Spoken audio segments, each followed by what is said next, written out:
Friends, welcome back to Srikriti చోటు channel. ఈరోజు నేను రసం చేశాను. అది కూడా చాలా హెల్దీ వేలో. టేస్ట్ కూడా అంతే బాగుంటుంది, ఆరోగ్యానికి కూడా చాలా మంచిది. ఇది నేను ఫస్ట్ టైం కాదు, చాలాసార్లు చేశాను మా పాప కోసం. ఇందుకోసం 2 మునక్కాయలు, 2 క్యారెట్లు, 2 టమాటాలు తీసుకున్నాను. వీటిని మునక్కాయలు ఇలా తోలు తీసి చిన్న చిన్న ముక్కలుగా కట్ చేసుకొని వేసుకోవాలి. అదేవిధంగా క్యారెట్ పైన పీల్ తీసేసి వాటిని కూడా శుభ్రంగా కడిగి ఒకసారి ఇలా చిన్న చిన్న ముక్కలుగా కట్ చేసి వేసుకున్నాను. అదేవిధంగా టమాటా కూడా కట్ చేసి వేసేసుకున్నాను. ఇందులోనే చిన్న పీసెస్ ఆఫ్ చింతపండు కూడా వేసాను పులుపు కోసం. చాలా బాగుంటుంది ఇలా వేస్తే. ఎక్కువ మొత్తంలో వేస్తే పుల్లగా అయిపోయి తినలేమండి. చాలా తక్కువ మొత్తంలో చింతపండు వేయాలి. ఇప్పుడు ఇవన్నీ మునిగేటట్టు ఈ విధంగా వాటర్ పోసుకొని వీటిని అందులోనే కొద్దిగా సాల్ట్ కూడా వేసేసి ఈ మొత్తం గిన్నెని మనం స్టవ్ పై పెట్టుకొని ఇందులో ఉన్నవన్నీ మునక్కాయలు, టమాటాలు, క్యారెట్లు చక్కగా ఉడికించుకోవాలి. ఒక 10 మినిట్స్ టైం పడుతుంది. చాలా హెల్త్ బెనిఫిట్స్ ఉంటాయండి. మునక్కాయ ఖచ్చితంగా తినాలి అంటారు. పిల్లలు తినమంటే తింటారు, కానీ అంత పర్ఫెక్ట్గా తినలేరు వాళ్ళు కూడా. సో నేను చెప్పినట్టుగా ఈ విధంగా రసం చేస్తే చాలా బాగుంటుంది. చూసారా, మునక్కాయలు ఆల్మోస్ట్ ఉడికిపోయాయి. చేతితో ఇలా అంటే స్మాష్ అయిపోతున్నాయి. ఈ విధంగా ఉడికించుకొని మీరు కూడా ఈ విధంగా చేతితో అయినా, లేదంటే పప్పు గుత్తి కూడా ఉంటుంది కదా, దాంతో అయినా సరే చక్కగా వీటన్నిటిని గట్టిగా మెదుపుకుంటూ ఇందులో నుంచి రసం తీసేసుకుందాం. ఇలా మొత్తంగా మెదిపేసుకొని మనము ఇందులో నుంచి రసం తీసుకోవాలి.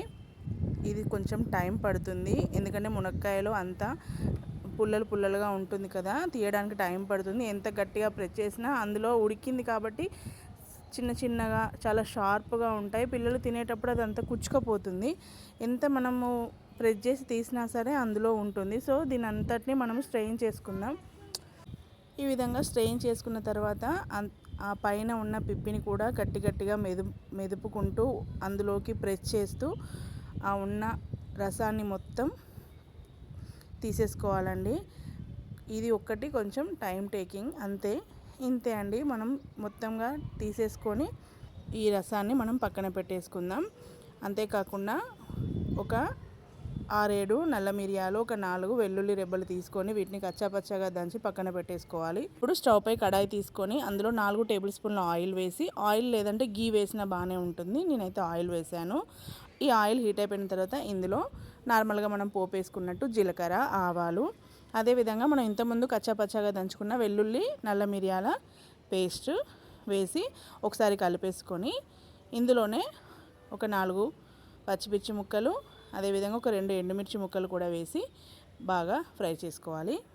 ఇప్పుడు ఇందులోనే ఒక గుప్పెడు కరివేపాకు కూడా వేసి బాగా కలిపేసి ఇదంతా బాగా ఫ్రై అయిపోయిన తర్వాత ఇందులో కొద్దిగా పసుపు వేసి కలిపేసుకోవాలి. ఈ రసం అనేది మనము ఇడ్లీలో కూడా తీసుకోవచ్చండి. పిల్లలకి టిఫిన్స్ పెట్టినప్పుడు దోశ, ఇడ్లీ, ఉప్మాలో కూడా మనం కలిపి ఇవ్వచ్చు. అంతే బాగుంటుంది, హెల్త్ కూడా చాలా మంచిది. ఇప్పుడు పోపు రెడీ అయిపోయింది కదండి. ఇప్పుడు ఇందులోకి మనం పక్కన పెట్టేసుకున్న రసాన్ని వేసి బాగా కలిపేసుకొని ఒక 5 మినిట్స్ మరిగించుకోవాలి. ఇలా మరిగించుకుంటున్నప్పుడు మీకు సాల్ట్ ఏమైనా తక్కువగా అనిపిస్తే వేసుకోవచ్చు. పిల్లలు తింటారు కాబట్టి ఎక్కువగా కారం వేయకపోతేనే బాగుంటుందని నేను అనుకుంటాను. మీరు అన్నంలోకి తినాలనుకుంటే కొద్దిగా కారం కూడా యాడ్ చేసుకోవచ్చు. చివరగా ఒక 5 మినిట్స్ మసిలిన తర్వాత కొత్తిమీర వేసేసుకుంటే మన మునగాకు క్యారెట్ రసం రెడీ అయిపోయింది. టేస్ట్ కూడా చాలా బాగుంటుంది. తప్పకుండా ట్రై చేసి మీ పిల్లలకు సర్వ్ చేయండి, ఇష్టంగా తింటారు. నా ఈ వీడియో కనుక నచ్చినట్లయితే తప్పకుండా లైక్ చేయండి, షేర్ చేయండి, కమెంట్ చేయడం మర్చిపోకండి. Thank you for watching. Please subscribe my channel.